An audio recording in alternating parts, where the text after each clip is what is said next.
ассалому алейкум бинандагони азиз, ин лаҳза барномаи иттилоъоти ахбор манзури шумо мегардад. Дар студия бо шумо Аҳлиддин Шамсиддинзода. дар толори мақомоти иҷроии ҳокимияти давлатии вилояти Суғд таҳти раёсати раиси вилоят, раиси ситоди вилоятӣ оид ба пешгирӣ ва табобати бемории сироятии коронавируси нави COVID-19 Раҷаббой Аҳмадзода ҷаласаи корӣ баргузор гардид, ки дар он ҳамаи аъзоёни ситод иштирок намуданд. дар ҷаласаи мазкур пеш аз ҳама пешгирӣ ва табобати бемории коронавируси нави COVID-19 мавриди таҳлилу баррасӣ қарор гирифтанд.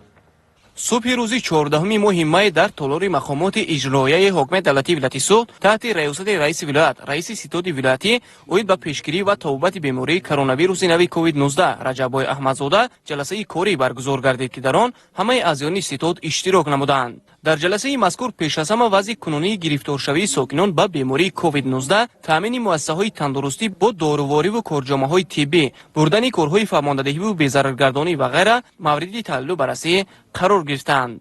аз рӯи масъалаи мазкур муовини раиси вилояти Суғд Зайнура Азимӣ ҳисобот дод. тавре зикр гардид, айни замон барои пешгирӣ ва табобати бемории COVID-19 дар ҳамаи шаҳр ноҳияҳои вилоят тадбирҳо ба таври ҷиддӣ баромонда шуда, захираи маводи доруворӣ низ назаррас мебошад.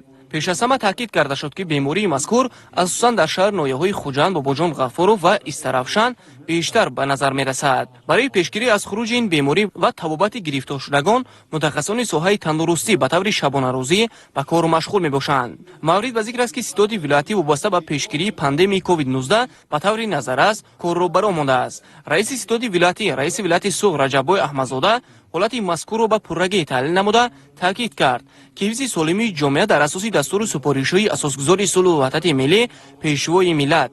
президенти ҷумҳурии Тоҷикистон муҳтарам Эмомалӣ Раҳмон дар мадди аввал қарор дода шудааст. дар ин раванд бо дастгирии раиси вилоят аз ҷониби мақомоти иҷроияи ҳокимияти давлатии вилояти Суғд наздик 10 миллион сомонии маблағ ҷудо карда шуда, ба ин васила то ба ин дам номгӯи зиёди маводи доруворӣ, корҷомаҳои тиббӣ, дастгоҳу лавозимоти зарурӣ ва ғайра ба вилояти Суғд ворид карда шуданд. аммо новобаста аз андештани тадбирҳои зарурӣ, ҳолати гирифторшавии сокинон ба бемории коронавируси нави COVID-19 ташвишовар мебошад. аз ин рӯ дастур дода шуд, ки бояд ситодҳои корӣ ва телефонҳои боварӣ дар ҳамаи шаҳр ноҳияҳо ба таври шабонарӯзӣ кор кунанд. то ба ин дам бо дастгирии раиси вилоят Раҷаббой Аҳмадзода ба марказҳои саломатии шаҳри Хуҷанд нақлиёти хизматӣ барои табибон дастрас карда шудааст. дар ин самт низ раиси вилоят дастур дод, то ҷиҳати таъмини ҳамаи марказҳои саломатии шаҳр ноҳияҳои вилоят бо нақлиёти хизматӣ тадбирҳои муассир андеша шавад.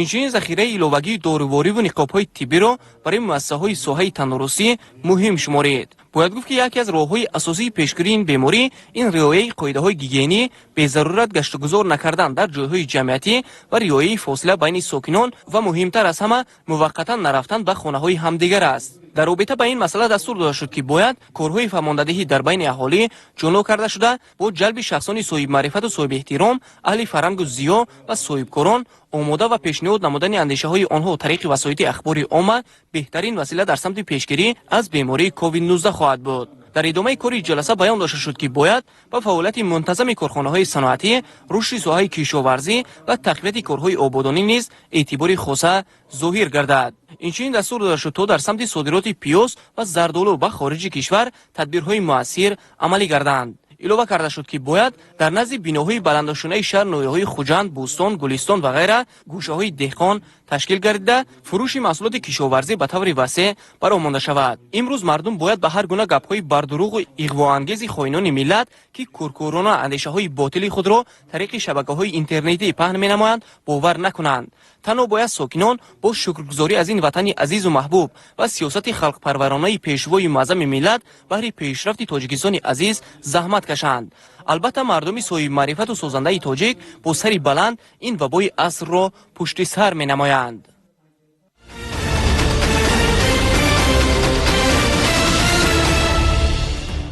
раиси вилояти Суғд Раҷаббой Аҳмадзода бо мақсади огоҳӣ пайдо намудан аз вазъи пешгирии хуруҷи бемории сироятии коронавирус воситаи корҳои кишти баҳорӣ, раванди корҳои созандагӣ ва бунёдкорӣ ба ифтихори 30-солагии истиқлолияти давлатии ҷумҳурии Тоҷикистон бо раисони як қатор шаҳру навоҳии вилояти Суғд суҳбати телефонӣ анҷом дод. зимни суҳбати телефонӣ раисони шаҳру навоҳии вилоят вобаста ба тадбирҳои андешидашуда ба раиси вилоят гузориш доданд. раиси вилояти суғд Раҷаббой Аҳмадзода вобаста ба вазъи пешгирии паҳншавии бемориҳои сироятӣ аз ҷумла бемории коронавирус COVID-19, раванди кишту кори баҳорӣ, ҷамъоварии мевагиҳо аз қабили зардолу ва содироти он ба хориҷи кишвар, омодагиҳо ба ҷашни ваҳдати миллӣ бо раисони шаҳр ноҳияҳои Ашт, Конибодо, Мастчов ва Зафаробод суҳбати телефонӣ анҷом дод.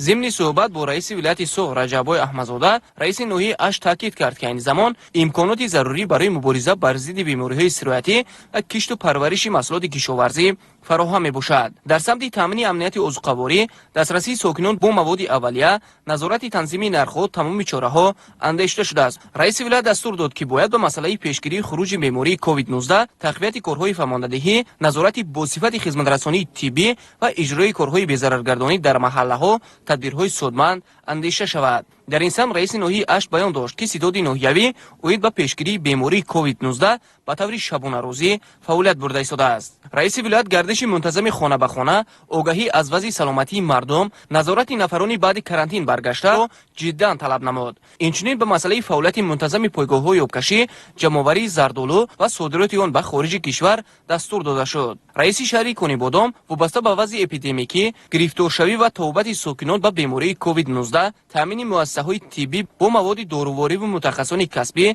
تقویت کارهای صحرایی و رعایت قاعده‌های بهداشتی اندیشه‌های خود را بیان نمود.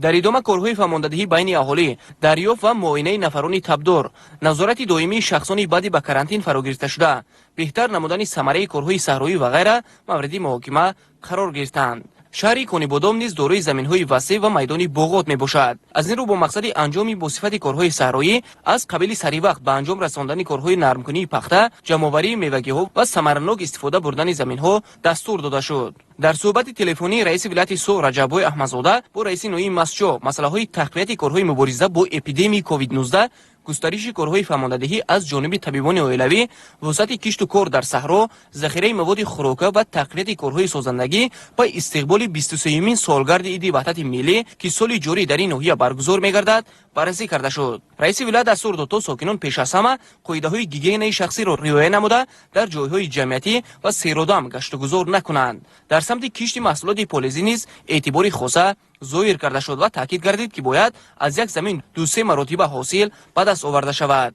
رئیس نوحیه ظفرآباد هنگام پیشنهاد حسابات به رئیس ولایت سوغد رجب‌های احمدزاده تاکید کرد که برای پیشگیری پنه‌شوی بیماری‌های سیرایتی به مانند کرونا نوی کووید 19 در حدود ناحیه تدبیرهای سودمند اندیشیده شده است. رئیس ولایت سوغد رجب‌های احمدزاده دستور داد که به مسئله پرزور نمودن کارهای فرماندهی در بین اهالی با اشتراک طبیبان اولیوی، فعالان و نمایندگان مقامات محلی و دیگر شخصان مربوطه برای پیشگیری خروج بیماری کرونا توجه علاوه‌ای روانه کرده شود. اینچنین در صحبت رئیس ولایت سوغد رجب‌های احمدزاده با رئیس نوحیه ظفرآباد مسائل مهم در سمت رشد ساحه کشاورزی و فعالیت منتظم پایگاه‌های آبکشی نیز بررسی شدند. در جریان گفتگوهای تلفنی رئیس ولایت دستور سپارش‌های اساسگذاری صلح و وحدت ملی پیشوای ملت پرزیدنت جمهوری تاجیکستان محترم امومعلی رحمان را به رئیسان شهر ناحیه‌های نامبرده رسانیده تاکید کرد که برای اجرای آن مسئولین باید همه جانبه کوشش به خرج دهند. به طور قطعی دستور داده شد که باید ستادهای تأسیس داده شده به طور شبانه روزی کار کنند و ساکنان به جایهای جمعیتی، خانه‌های همدیگر و از یک شهر به شهر دیگر رفت آمد نکنند. البته مردم صاحب خرد و با فرهنگ تاجیک با رعایت قاعده‌های معاشرتی طبی، احساس بلند وطن‌دوستی و نیروی بزرگ جسمانی این بیماری سیرایتی را پشت سر می‌نمایند، زیرا بیماری مذکور تبابت شونده است.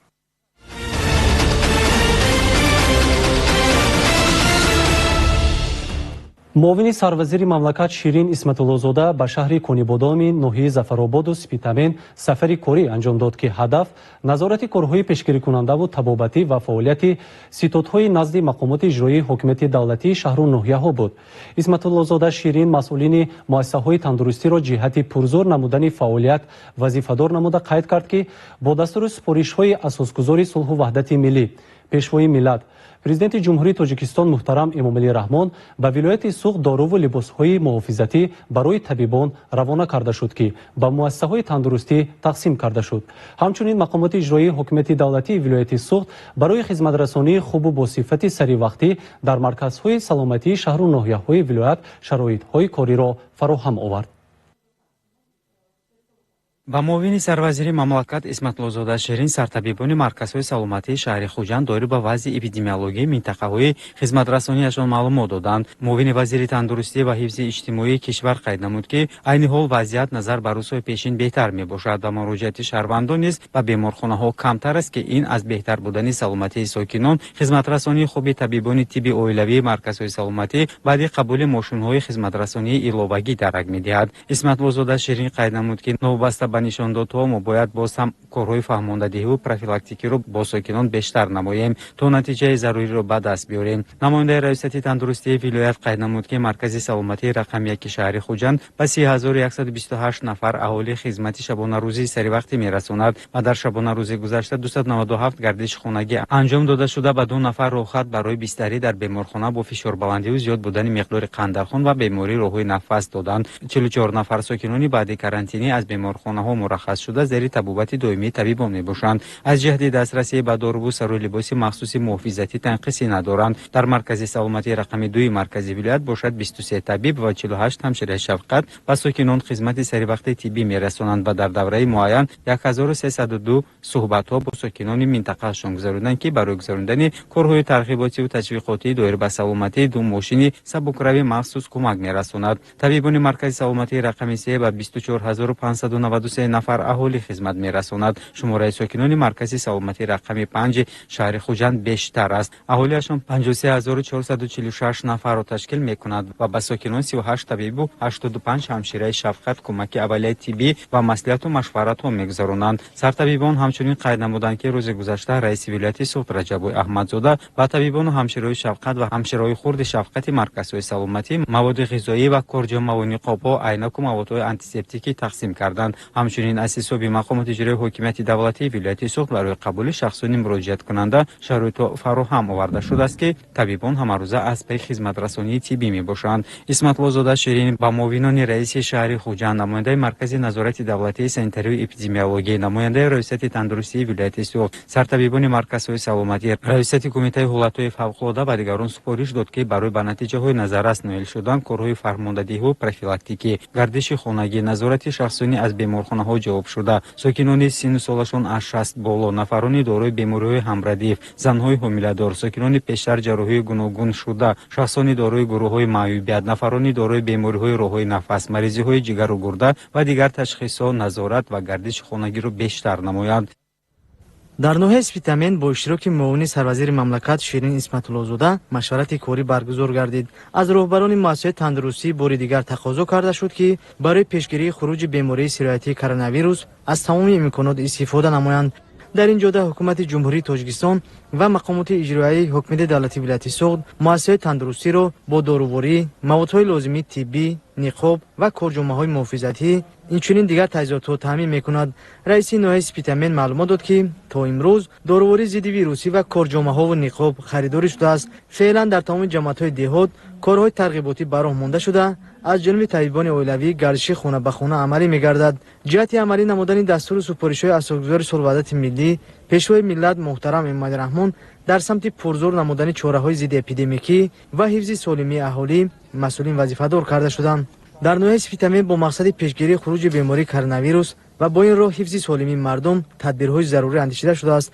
дар тамоми муассисаҳои соҳаи тандурустӣ ва дигар ташкилоту муассисаҳо қабл аз вуруди сокинон ҳарорати баданашон чен карда мешавад. риояи фосила ва истифодаи маҳлулҳои антисептикӣ низ барои пешгирии суръатёбӣ мусоидат мекунад. табибон зарур мешуморанд, ки бояд мардум тавсияи табибонро иҷро намуда, дар сурати пайдо шудани аломатҳои беморӣ фавран ба табибон муроҷиат намоянд. мо ҳамарӯза гардиши хона ба хонаро анҷом медиҳем. ба минтақаҳое, ки ба ҳар табиби оилавӣ ё ҳамшираи шафқат вобаста шудааст, дар як рӯз 2 маротиба ба хонаи мардум ташриф меоварем ва аз саломатии онҳо бохабар мешавем. илова бар ин, рақамҳои телефонамонро ба аҳолӣ дастрас намудаем. ҳангоми зарурат ба мо занг мезананд ва мо ба кӯмаки онҳо меоем. барои осон шудани кори табибон, мардум бояд бо мо ҳамкорӣ намоянд, зеро мақсади мо ин солим нигоҳ доштани аҳолӣ аст. дар марказҳои саломатӣ корҷомаҳои муҳофизатӣ, ниқоб ва маводҳои зидди вирусӣ захира карда шуда, ҳангоми гардиши хона ба хона табибони оилавӣ аз он истифода мекунанд. дар ин шабу рӯзи ҳассос масъулияти табибон душанд гардида, онҳо мекӯшанд ки мардумро аз ин вабо эмин нигоҳ доранд. дар дорухонаҳои ҳудуди ноҳия ки чанде аз онро мавриди таваҷҷӯҳ қарор додем, дорувории зидди вирусӣ мавҷуд аст ва арзиши онҳо чун рӯзҳои пешин муқаррар шудааст. ҳукумати ҷумҳурии Тоҷикистон дар рӯзҳои аввали пайдоиши бемории коронавирус дар ҷаҳон талош намуд, ки хуруҷи ин бемории сироятӣ дар кишвар пешгирӣ карда шавад. имрӯз дар ҳамаи муассисаҳои соҳаи тандурустӣ барои муолиҷа ва табобати беморон шароит муҳайё буда, фаъолияти табибон зери таваҷҷӯҳ қарор дорад. корнамоиҳои ворисони Сино ҳамеша қадр карда мешавад, зеро аз меҳнати садоқатмандонаи онҳо ҷони мардум дар амон аст. дар толори маҷлисгоҳи мақомоти иҷроии ҳокимияти давлатии шаҳри Конибодом таҳти роҳбарии муовини сарвазири мамлакат Ширин Исматуллозода бо иштироки раиси шаҳр, муовинон, сарварони дармонгоҳҳои шаҳр, роҳбарони марказҳои саломатӣ ва фаъолон ҷаласаи ситоди корӣ бо мақсади таҳлили вазъи воқеӣ ҷиҳати пешгирӣ ва табобати бемории коронавируси COVID-19 баргузор гардид. муовини сарвазири мамлакат вобаста ба масъалаи теъдоди гузарондани суҳбатҳо байни аҳолӣ, дарёфти нафарони табдор, рохати онҳо ба беморхонаҳо ва дигар масъалаҳои муҳим аз масъулини соҳаи тандурустӣ ва роҳбарони марказҳои саломатӣ дар алоҳидагӣ пурсиш ба амал овард. зикр карда шуд, ки айни замон дар шаҳри Конибодом захираи маводи доруворӣ, корҷомаҳои тиббӣ ва дигар лавозимоти зарурӣ ба таври кофӣ захира карда шудааст. танҳо дар ин самт дастур дода шуд, то корҳои фаҳмондадеҳӣ, гардиши хона ба хонаи табибони оилавӣ ва ташхиси саривақтии нафарони шубҳанок ба таври ҷиддӣ ба роҳ монда шавад. муовини сарвазири мамлакат таъкид намуд ва дастур дод, ки барои бурдани корҳои фаҳмондадеҳӣ ва дарёфти нафарони гирифтор ба беморӣ фаъолияти масъулини занону ҷавонон ва устодони муассисаҳои таълимӣ низ ҷоноб карда шавад. дар интиҳои кори ҷаласа Ширин Исматуллозода ҷиҳати боз ҳам хубтар ба роҳ мондани фаъолият пеш аз ҳама иҷрои саривақтии корҳои безараргардонӣ ба масъулин дастуру супоришҳои мушаххас дод. муовини сарвазири ҷумҳурии Тоҷикистон Ширин Исматуллозода дар дораи сафари корӣ ба шаҳру навоҳии вилояти Суғ имрӯз ба ноҳияи Зафаробод ташриф овард. мулоқоти самимии муовини сарвазири ҷумҳурии Тоҷикистон бо масъулини мақомоти маҳаллии ҳокимияти давлатӣ ва аъзои иттиҳоди ноҳиявӣ оид ба мубориза бар зидди бемориҳои сироятӣ ва коронавируси нави COVID-19 доир гардид. имрӯз ҳамаи шӯъбаҳои беморхонаи марказӣ ба қабули беморони шаморхӯрда, илтиҳоби шадиди шуш ва эҳтимолияти гирифторшавӣ ба пандемияи коронавируси нави COVID-19 комилан омода буда, айни ҳол дар шӯъбаи бемориҳои сироятӣ 15 нафар бистарӣ ҳастанд. бо истифода аз ин дастгириҳо ҳар рӯзу ҳар шаб кӯчаҳои марказии ноҳия, хиёбону гулгаштҳо, коллеҷу гимназияҳо, марказҳои савдо, хизматрасонии маишӣ, варзишгоҳҳо, роҳҳо ва деҳаҳои ҳавлиҳои сокинони 5 ҷамоати шаҳраку деҳоти ноҳияи Зафаробод тавассути маҳлулҳои гипохлориди натрий ва калсий поккорию дезинфексия карда мешаванд. дар 10 нуқтаи роҳҳои калони нақлиётгарди ба ноҳия воридшаванда дидбонгоҳҳои назоратӣ ташкил карда аз ҳисоби табибону мутахассисони беморхонаи марказии ноҳиявӣ, маркази назорати давлатии санитарию беҳдоштӣ, шӯъбаи вазорати корҳои дохилии ҷумҳурии Тоҷикистон дар ноҳияи Зафаробод ва муассисаи давлатии дезинфексия ва профилактика гурӯҳи амалкунанда созмон ёфтааст. муовини сарвазири ҷумҳурии Тоҷикистон Ширин Исматуллозода назди ҳозирин аз таваҷҷӯҳу ғамхориҳои пайвастаи асосгузори сулҳу ваҳдати миллӣ, пешвои миллат, президенти ҷумҳурии Тоҷикистон муҳтарам Эмомали Раҳмон ҷиҳати бо дорувориҳо ва маводи ниёзи аввал таъмин сохтани беморхонаҳо ва табибону кормандони миёнаи тиб, дастгирии молию озуқавории қишри ниёзманди ҷомеа ёдовар гардида, масъулини мақомоти иҷроии ҳокимияти давлатӣ ва ситоди ноҳиявиро вазифадор сохтӣ ҷиҳати решакар намудани паҳншавии бемориҳои сироятӣ ва эҳтимолияти пайдошавии коронавируси нави COVID-19 аз ҳамин чораи имкониятҳои мавҷуда ба таври васеъ истифода намоянд.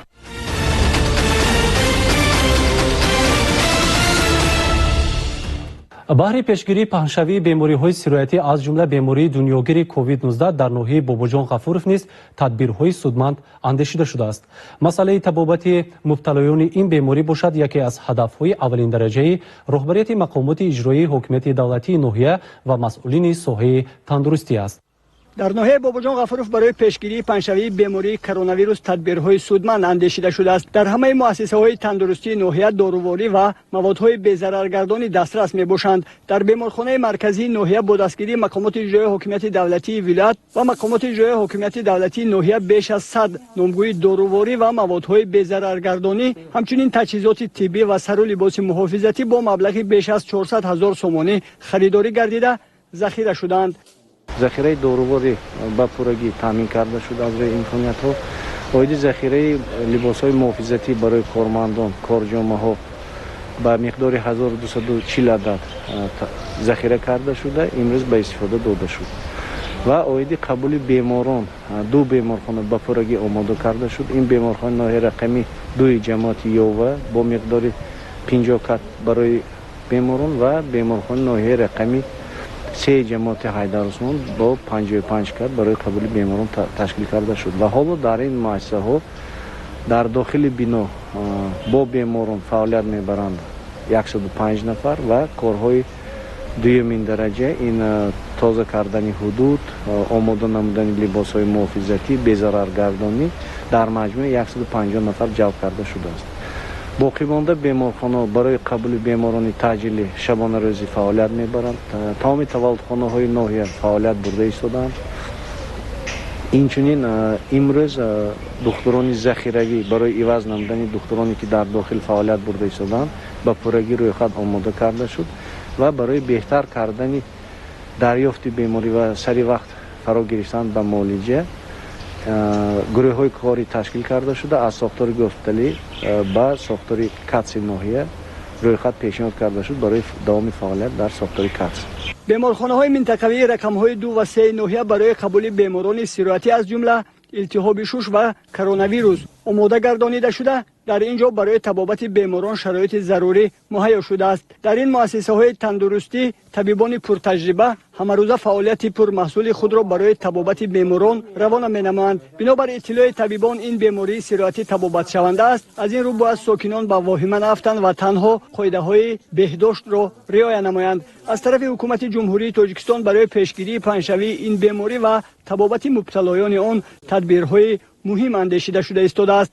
ҳамаи муассисаҳои тандурустӣ барои қабули беморон омоданд ва ягон нафар бемор аз таваҷҷӯҳи ҳукумати мамлакат ва ғамхорию табобати мутахассисони соҳаи тандурустӣ дур намемонад. мо кармандони беморхонаи ноҳияи рақами 3 ҷамоати ҳайдарусмонов миннатдории худро ба асосгузори суҳбати ваҳдати миллӣ пешвои миллат президенти тоҷикистон муҳтарам эмомалӣ раҳмон мерасонем ки дар давоми 3 моҳ барои кормандон барои боз як маоши изофагӣ ҷамъ карда шуд.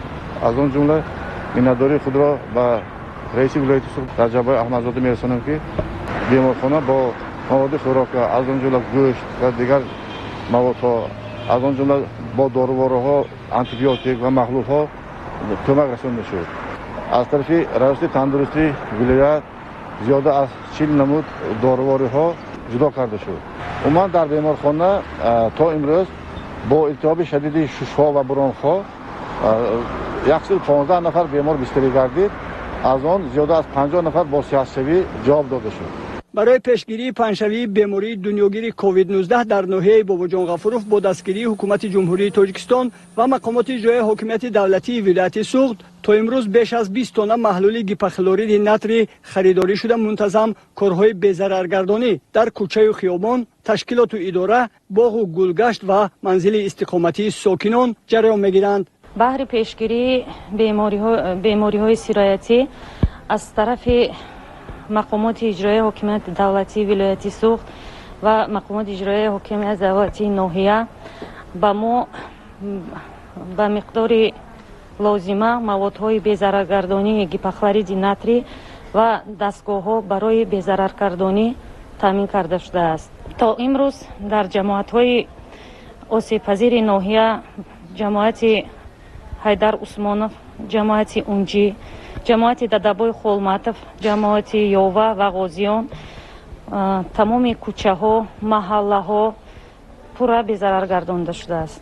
безараргардонии кӯчаи хиёбон, корхонаи муассиса ва манзили истиқоматии сокинон хавфи паҳншавии ин бемориро коҳиш медиҳад. вале роҳи аз ҳама осони мубтало нашудан ба ин беморӣ риояи қатъии қоидаҳои санитарию эпидемиологӣ мебошад.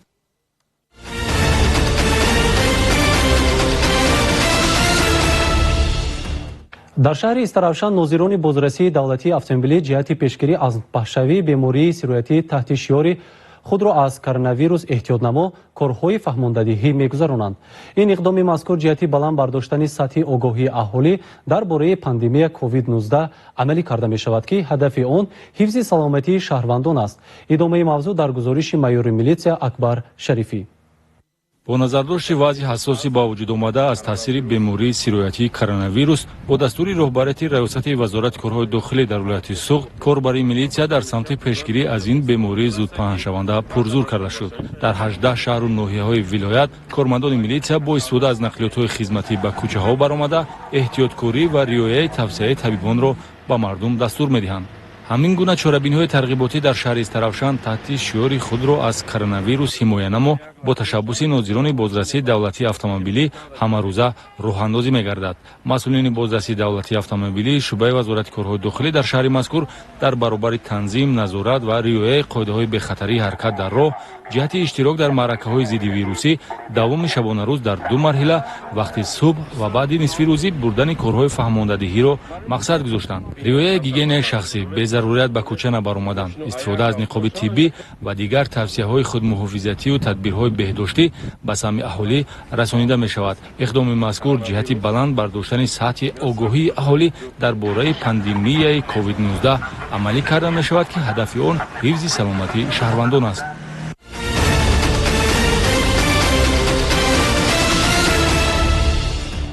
дар ноҳияи Спитамен ба масъалаи фаъолияти мунтазами корхонаҳои саноатӣ таваҷҷӯҳи хоса равона шудааст. дар ин замина ҳама сокинон бо ҷойҳои кор таъмин мешаванд ва ҳам ҳаҷми истеҳсолот зиёд мешавад. эълон гардидани санъатикунонӣ бо сурати кишвар ҳамчун ҳадафи чоруми миллӣ имкон дод, ки дар мамлакат корхонаҳои нави саноатӣ бунёд ва дар ин замина мардум бо ҷойи кор таъмин ва ҳаҷми истеҳсолот зиёд гардад. бо мақсади ба роҳ мондани истеҳсоли маҳсулоти воридотивазкунанда дар вилояти суғд тадбирҳои судман амалӣ шуд ва теъдоди чунин корхонаҳо бештар мегардад. дар ноҳияи Спитамен ҷамъияти дорои маҳсулоти маҳдуди 25-солагии истиқлолият, ки ба истеҳсоли равғани растанӣ машғул аст, аз ҷумлаи корхонаи ба шумор меравад, ки истеҳсоли маҳсулоти воридотивазкунандаро ба роҳ мондааст. роҳбарияти корхона тасмим гирифтааст бо истеҳсоли бештари равғани растанӣ онро дар амбори нигоҳдорӣ захира намуда барои фаровонии бозорҳо саҳми арзанда гузорад. дар ин корхона ашёи хом барои коркард захира шудааст ва кормандон феълан машғули коранд. сехи равғанбарорӣ мо иқтидори 40 тонна ашёи хом дар як шабонарӯз кор карда дорад. то имрӯз завод зиёда аз 3,5 тонна чигити техникӣ кор кард. аз ин маҳсулотҳои равғани пахта, кунҷола ва шурха истеҳсол карда шудааст. мана шикеле ки шумо дидед, имрӯз мо зиёда аз 500 тонни дигар чигити техникӣ коркарда дорем барои ашёи хом. мана равғани тайёро мо зиёда аз 40 тонн мебошад. барои харидорон пешкаш кардани мо худтон мерасад. заводи пахта дорем, ашёи хом аз худо мебурад. агар ки чигити мо тамом кунем, мо дигар маҳсулотҳо ҳам тухми семишка, офтобпараст, сиёҳдона, зағир, ин маҳсулотҳои технологӣ мо барои кор кардан ҷоз дода шудааст. дар асоси ҳидоятҳои асосгузори сол ваҳдати миллӣ пешвои миллат муҳтарам Эмомали Раҳмон, раиси вилояти суғд Раҷабой Аҳмадзода ҳангоми сафари корӣ ба шаҳру навоҳӣ роҳбарони корхонаҳои саноатиро вазифадор мекунад, ки барои бемушкилӣ пушти сар шудани давраи тирамоҳ зимистон маҳсулотро ба қадри кофӣ захира намоянд. илова бар ин талаб карда мешуд, ки фаъолияти мунтазами корхонаҳо зери назорати шахсони масъул қарор бигирад. бино ба иттилои масъулини мақомоти иҷроияи ҳокимияти давлатии ноҳияи Спитамен, корхонаҳои саноатии ноҳия фаъолият мекунанд. гурӯҳи эҷодӣ бо раванди фаъолияти ҷамъияти дорои маҳсулоти маҳдуди қавз шинос шуд. дар ин корхона истеҳсоли хишти пухта ба роҳ монда шудааст. айни замон 30 нафар бо кор машғул буда солона то 2 миллион дона хишт истеҳсол карда мешавад. дар кишвар ба истиқболи 30-солагии истиқлолияти давлатии ҷумҳурии Тоҷикистон иншооти зиёд сохта мешавад. маҳсулоти ин корхонаро дар корҳои сохтмонӣ фаровон истифода мекунанд. дар ноҳияи Спитамен дар имрӯз 22 корхонаи саноатӣ мавҷуд буда, аз ин 18 корхона саноатӣ дар имрӯз новобаста ба ин вазъ корхонаҳо дар айни хол кор карда истодааст. масъулини корхона мегӯянд, ки қабл аз оғози кор саломатии коргарон санҷида мешавад. дар ин рӯза шароит ҳифзи саломатии аҳолӣ дар мадди аввал меистад. коргарон бо ниқоб ва маводи антисептикӣ таъмин шудаанд. дар ноҳияи Спитамен барои иҷрои дастури супоришҳои ҳукумати ҷумҳурии Тоҷикистон ва мақомоти иҷроияи ҳокимияти давлатии вилояти суғд аз имконоти мавҷуда истифода намуда дастовардҳои миннатиро бештар мегардонанд. гузориши Субиддини Шаҳобиддин, Аъзам Шарифӣ ва Салимҷон Шамсиев аз ноҳияи Спитамен барои барномаи иттилоъоти ахбор.